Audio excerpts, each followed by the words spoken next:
Monsieur Pavel, où sommes-nous ici? Saint-Denis d'Anjou. Petite cité de caractère du sud de la Mayenne, exactement dans le Haut-Anjou, village de 1500 habitants. Nous y sommes, enfin je parle de la famille naturellement, en 4e génération, ici, venant de Château-Gontier, sous-préfecture qui est à 20 km là. Et là vous êtes dans l'atelier, spécialisé dans la restauration du mobilier français, essentiellement du XVIIIe siècle. Sont avec moi 3 collaborateurs que j'estime énormément, un peu comme ma famille, avec Yvan Berthelot, qui est là depuis 12 ans maintenant dans l'atelier, qui travaille sur une console d'époque Louis XVI en bois doré. Cyril, qui est juste à votre gauche, qui a été reçu meilleur ouvrier de France il y a 3 ans, après un très beau travail sur une commode d'époque transition estampillée de Fromageau. Et puis Yann Laclar, qui est le dernier à être venu nous rejoindre. Yann, qui est originaire et qui vient de La Rochelle, par un de mes confrères de la CNES, après être passé dans son atelier pour ses premières années de formation, il est venu nous rejoindre.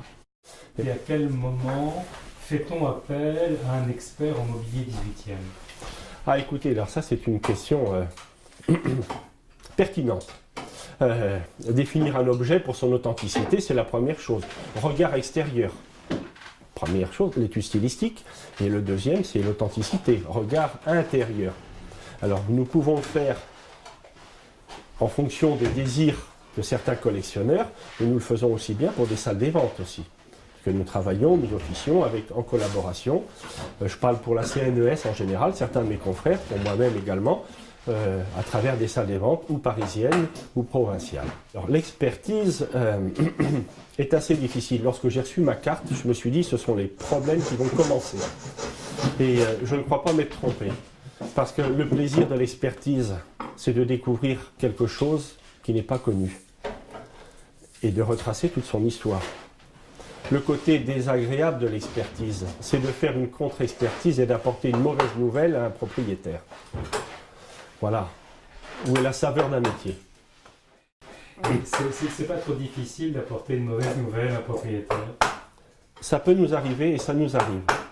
Nous avons récemment reçu quelques éléments appartenant à des meubles passés dans des ventes où nous avons dû intervenir sur un aspect technique, c'est-à-dire déposer les plaquages de leur support, déposer des marqueteries pour retrouver les traces que l'on appelle archéologiques, qui sont des traces de brettés, rabots à dents, griffures, qui sont les traces des bois de plaquage débités au XVIIIe siècle, et la façon dont la marqueterie est posée ou incrustée sur le meuble, qui nous aide énormément. Donc voilà un chemin que nous avons dû suivre, permis de définir et d'écrire l'authenticité, ou pour ainsi dire la traçabilité un peu d'un meuble au départ du XVIIIe siècle, avec un décor surdécoré. Qu'est-ce qu'un décor surdécoré? Alors en porcelaine, on en parle, c'est le mot qu'on emploie plus souvent sur des fonds blancs de cuits et sur lesquels on repeint dans les années 1830. Par exemple 1780, on fait des blancs en porcelaine, me semble-t-il, à Sèvres, et on en fait et c'est repeint en 1840 ou 1850. Dans le mobilier, nous avons des meubles où les supports sont du XVIIIe siècle, et ces supports existants n'ont pas été très bien compris à un moment ou à un autre, c'est-à-dire que le regard d'une restauration n'était pas celle d'un réel restaurateur. C'était davantage le regard d'un ébéniste ou d'un marketeur qui, avec ses connaissances, se disant « je sais faire, je vais refaire ». Alors que préserver, conserver était le premier souci à avoir. Alors nos meubles arrivent aujourd'hui dans nos ventes, dans nos ateliers, notre travail étant de déceler le vrai du faux par rapport à la date éventuelle de fabrication. Ceux qui sont propriétaires d'un joli meuble, quelle que soit sa valeur, ont besoin de savoir où il va, quel va être son chemin, ce qu'on va lui faire, parce que vous proposez et vous présentez un service qui représente des heures de restauration, quelquefois, qui peuvent représenter 15 heures, 20 heures pour des sièges classiques, 30 heures, 40 heures ou autres. Puis vous avez des meubles, pour certains, où nous passons 200 heures, 250 heures, 300 heures, vous imaginez un petit peu, donc ce capital engagé. Donc la confiance existe à travers notre savoir-faire, l'aspect technique et technologique, et puis ensuite celui de l'expertise. Mais pour ainsi dire, chaque meuble est doté à la fin de sa restauration d'un dossier, comprenant peut-être une vingtaine de photos, des textes illustrant les étapes. Et ce dossier reste un suivi pour le meuble, justement, pour sa longévité. Héritage, succession, vente aux enchères, au moins on sait ce qu'il en est. Derrière moi, nous avons une commode qui est en restauration, qui est un meuble intéressant. C'est l'exemple que je prends, il est là, au moment où vous passez nous saluer. C'est une commode époque Louis XVI, qui est estampillée d'un artisan qui s'appelle Cosson, qui reçoit sa maîtrise à Paris, dans la deuxième moitié du XVIIIe siècle. Elle est en acajou. Elle possède le poinçon de Jurande, de la communauté des ébénistes, menuisiers ébénistes. Et ce meuble-là a, pour ainsi dire, jamais été touché depuis le XVIIIe. Elle est ornée de bronze doré au mercure. Et ces bronzes sont fixés avec certains clous et certaines petites vis, qui sont des vis en fer, qui étaient bleuies au XVIIIe siècle. Et qui sont des traces pour nous d'une totale authenticité, qui nous aident à comprendre que ce meuble n'a pas été ou n'est pas passé dans différents ateliers pour avoir été déposé, reposé, époncé, et nettoyé, et repoli. Le meuble est dans sa parfaite authenticité, à 90 ou 95%. Notre commode, là, qui est en cours, a été déposée de son ornementation bronze. Les bronzes sont dorés au mercure. La dorure est donc d'origine. Et ce qui est intéressant, c'est d'avoir une fixation aussi d'origine, avec des vis qui, elles, sont bleuies, avec ce que l'on appelle leur filetage en queue de cochon, comme j'en parlais précédemment tout à l'heure. Voilà. Alors ça nous aide dans la totale authenticité de définir un petit peu si un meuble a été touché ou quasiment pas touché depuis le XVIIIe. Alors les dorures en mercure, en général, sont des dorures qui viennent sur des meubles de grande qualité.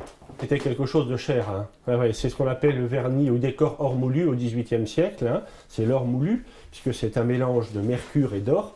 C'est fait dans un petit creuset, puisque l'or fond dans le mercure. Hein. Et puis le bronze, lui, est chauffé. On dépose l'amalgame or et mercure avec une petite brosse, si vous voulez, avec des petites fibres métalliques. C'est déposé sur le métal, de cette façon. Et ça devient légèrement gris, une couleur un petit peu mercure, si vous voulez. Ensuite, le bronze est chauffé.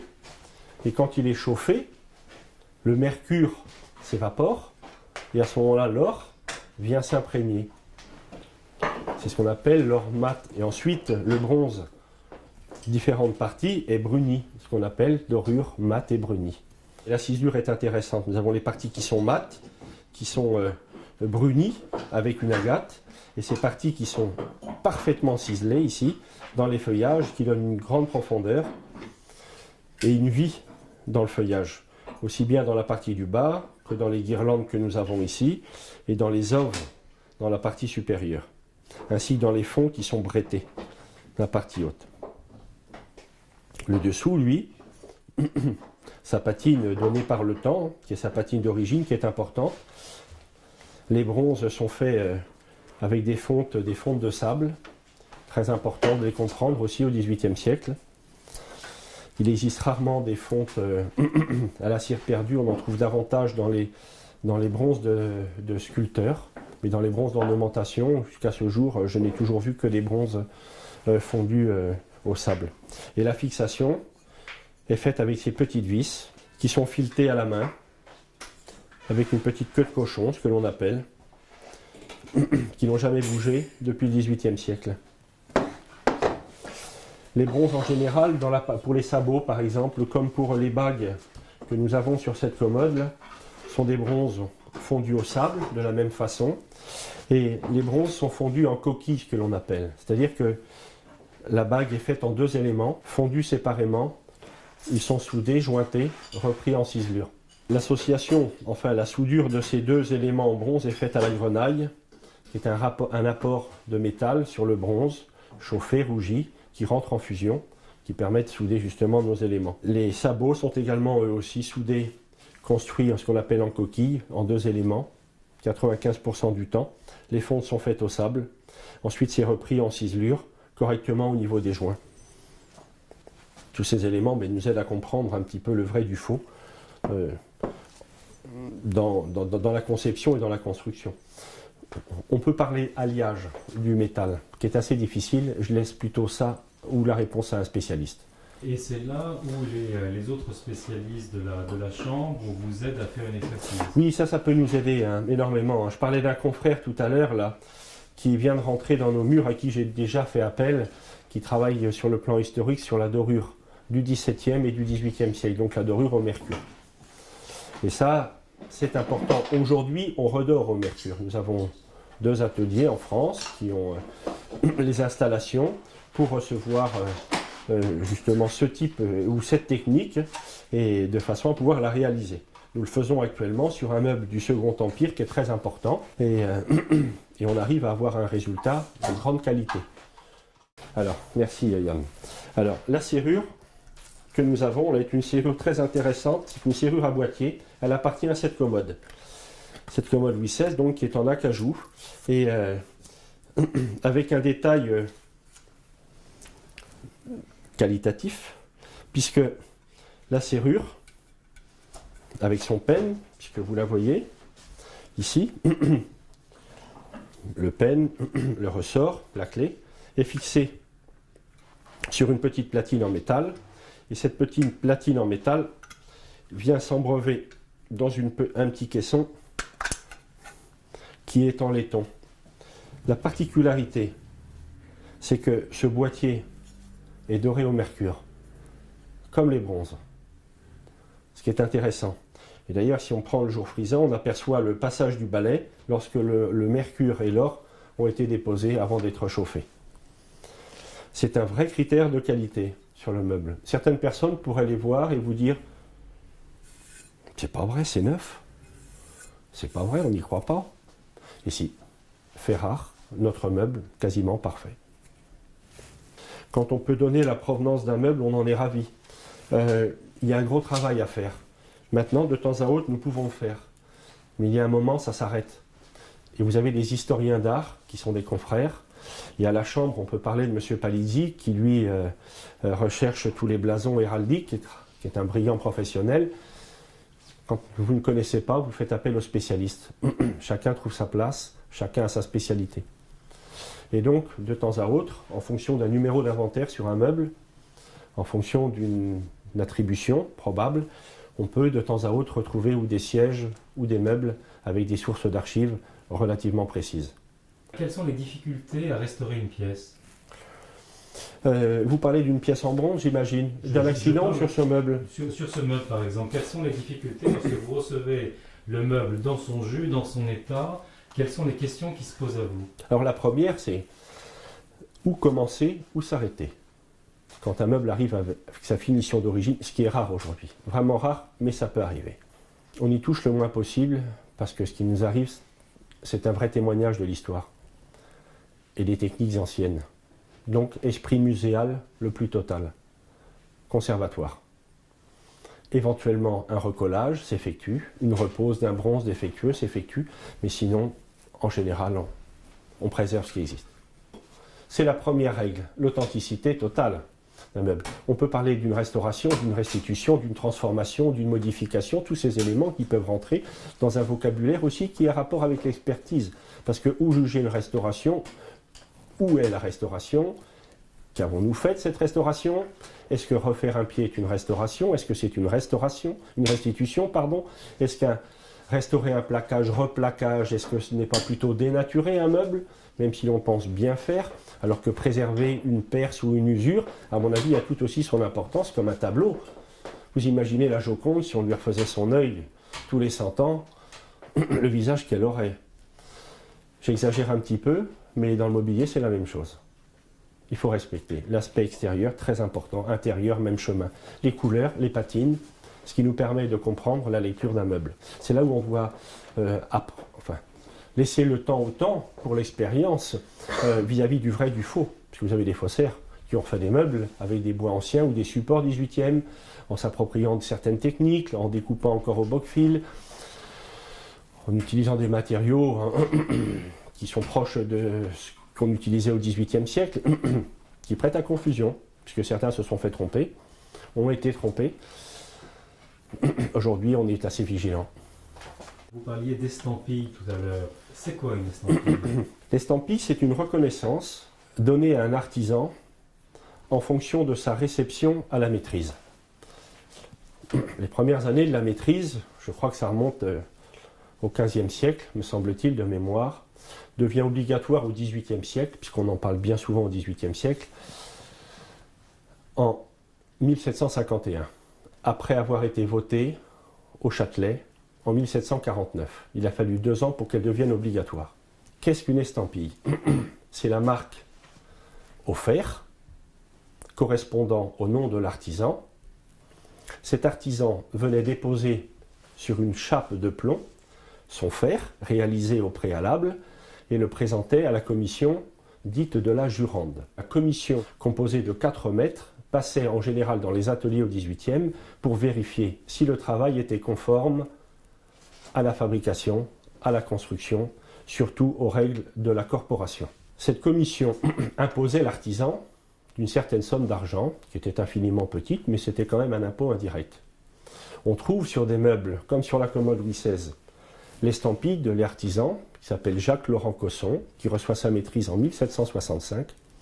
À côté de cette estampille, on trouve un petit poinçon, un J, un M et un E, qui sont 3 lettres accolées, qui représentent le passage de la commission dite de jurande pour rendre le meuble conforme à la fabrication.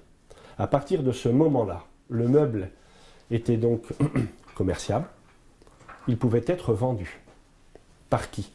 Par des marchands merciers, en général, par l'artisan, qui de temps en temps était artisan marchand, mais aussi par les marchands tapissiers, qui eux faisaient office de commerce au XVIIIe siècle.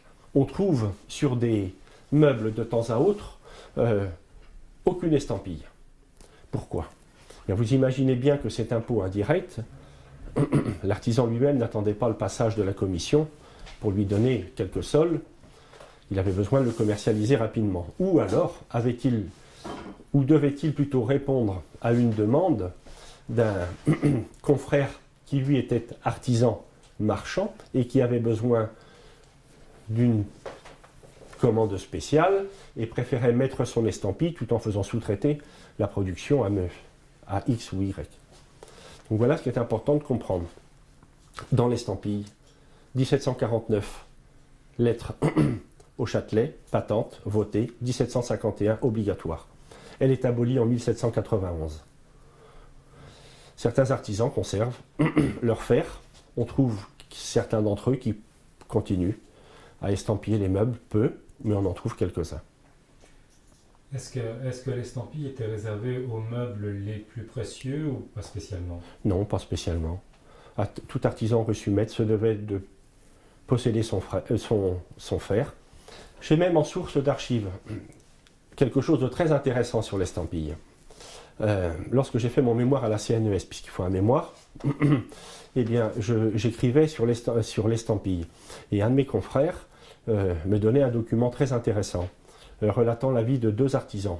Un qui avait réalisé pour le compte d'un autre une porte menuisée, parisienne, en hêtre et noyer, joliment menuisée, et à qui il offrait à son confrère pour son acte et sa réception de maîtrise.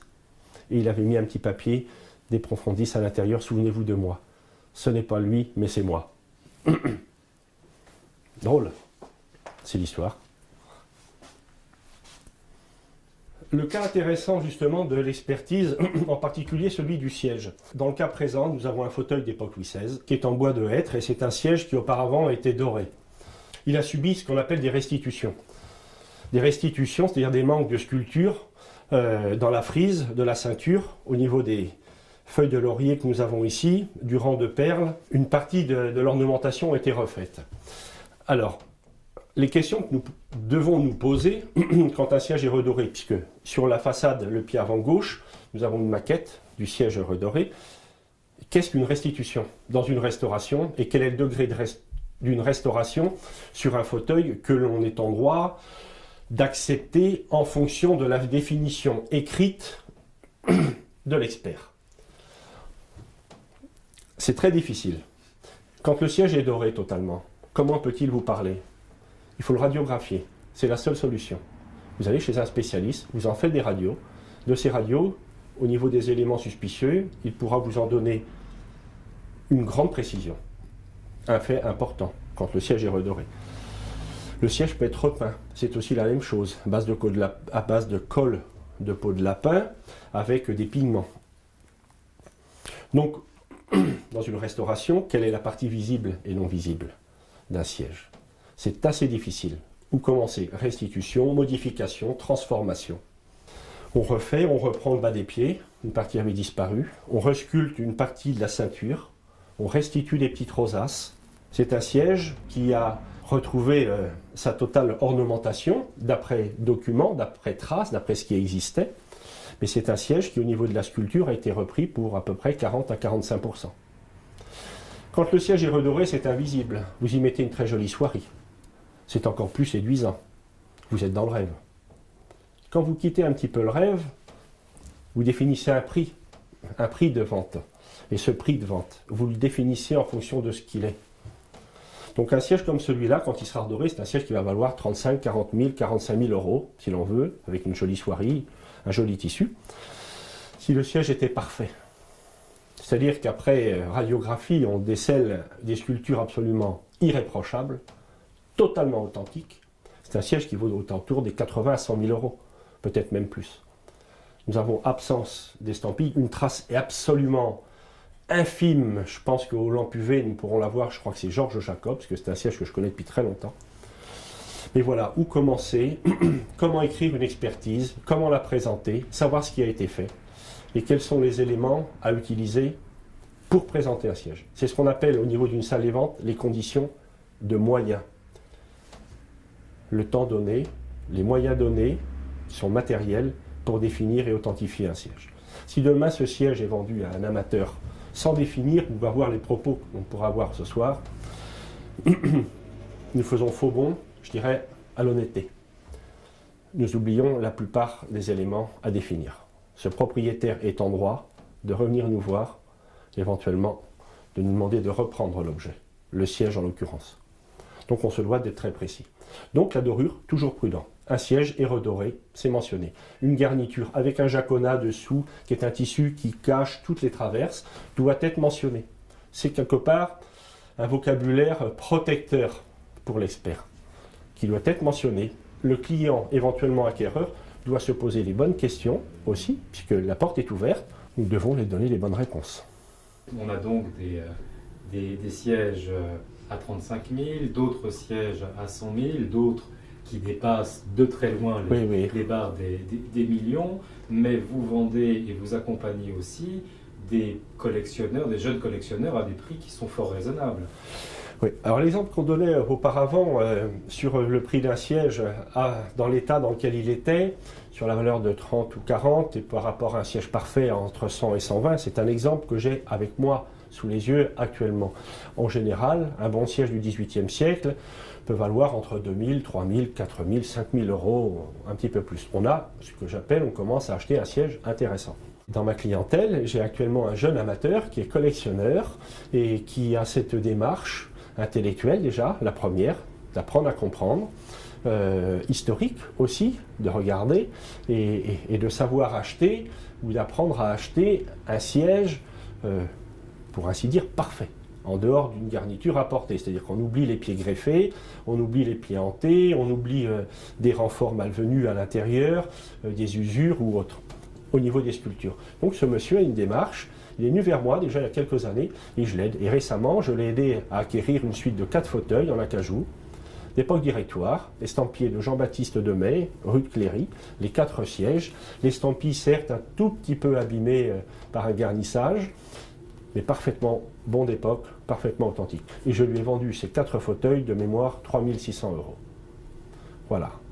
Donc tout amateur est en droit peut, à condition de vouloir faire la démarche, qui a aussi peut-être de tomber en face une personne qui puisse l'aider à avancer. Flatteur pour notre CNES, mais d'acheter meubles ou sièges à des prix encore accessibles.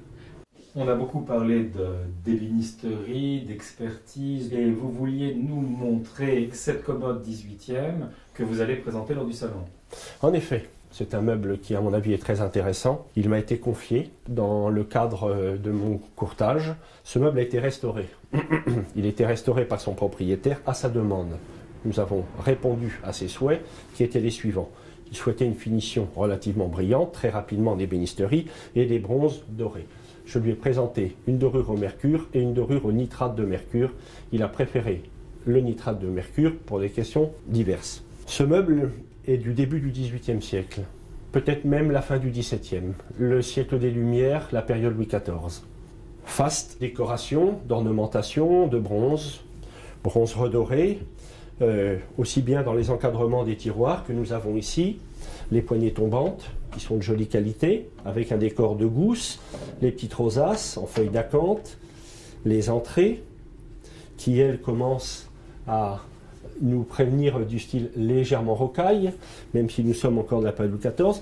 Les volutes que nous avons en bas au niveau des pieds, signe de qualité pour la période Louis XIV, très important. Le culot, ce qu'on appelle le tablier, dans la partie basse également, et les 3 entrées, ainsi que les bronzes de chute que nous avons en façade. C'est un meuble riche, c'est un meuble d'apparat. La période Louis XIV, de temps à autre, nous présente des meubles un petit peu plus austères. Celui-ci est quand même, non pas dire royal, mais ça pourrait être une réponse à un désir de ce rang-là. C'est une production parisienne. Donc fin 17e, début 18e, nous n'avons pas d'estampille. Nous en parlions tout à l'heure, donc avant 1749, marqué par un style.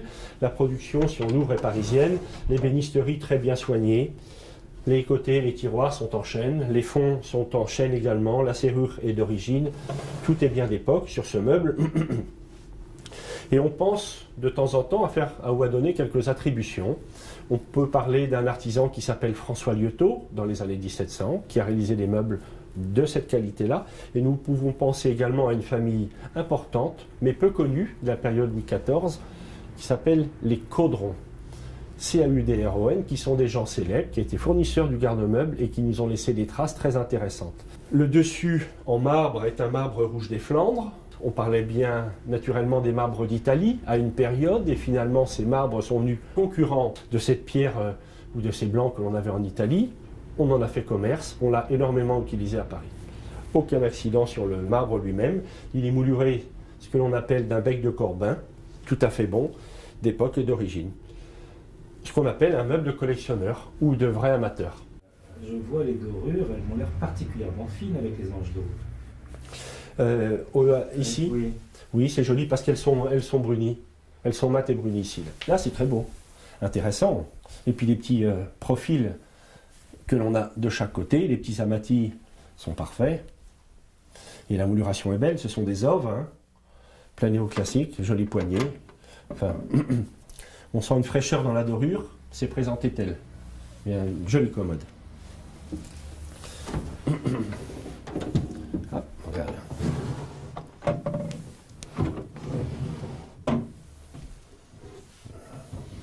En termes de bois, à l'intérieur, c'est l'acajou? En bois intérieur, non, c'est du chêne. Et les supports sont sapins.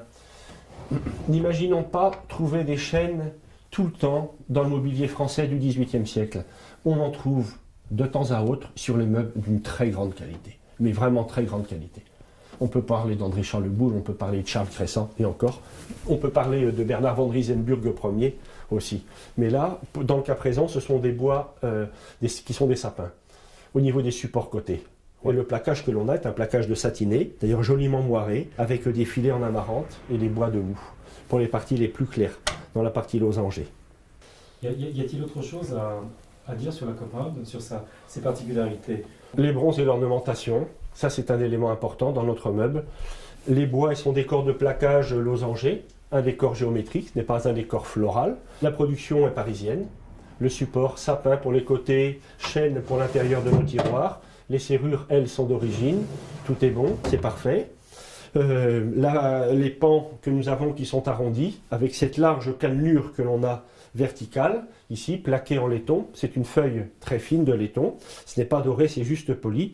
Et la descente de chute que l'on a ici, avec les sabots très puissants, involutés à l'intérieur, très marquants de la période Louis XIV. Alors les côtés sont plus classiques, avec un décor losangé, mais l'intérêt vient quand même en façade. et le marbre dont nous parlions, qui est un rouge des Flandres, des carrières qui concurrençaient les marbres d'Italie. Et on trouve énormément de marbres qui viennent de ces régions. Gris des Flandres, rouge des Flandres ou gris coquillé. Voilà un petit peu le meuble en général. Et le nom, pour parler d'un ébéniste, la production certes est parisienne, probablement un artisan comme François Lieuteau. On aurait pu parler de Noël Gérard aussi tout à l'heure, qui estampille avec le monogramme NG. Cet homme était artisan et marchand. Et je pensais aussi à la famille des Caudron, qui sont des fournisseurs du garde-meuble dans la dernier quart du XVIIe siècle. Voilà, alors comme le meuble n'est pas estampillé, comme je n'ai pas de source d'archives, je ne peux que présenter une hypothèse concernant cette production. Une question de Béotien.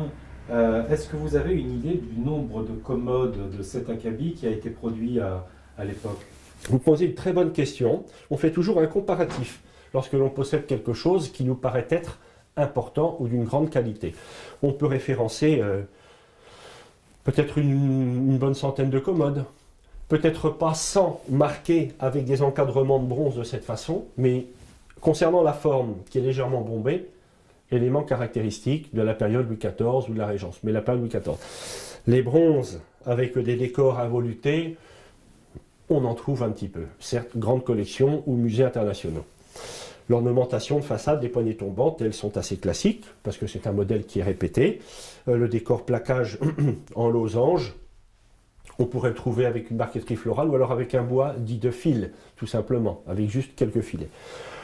Donc je pense, quand je dis une centaine de commodes, peut-être pas 100 de cette qualité-là, mais 100 ayant des caractéristiques assez proches de ce modèle. Qu'est-ce qui, pour vous, différencie votre métier des autres sources d'achat possibles courantes que sont les maisons de vente ou Internet? Qu'est-ce qui vous différencie?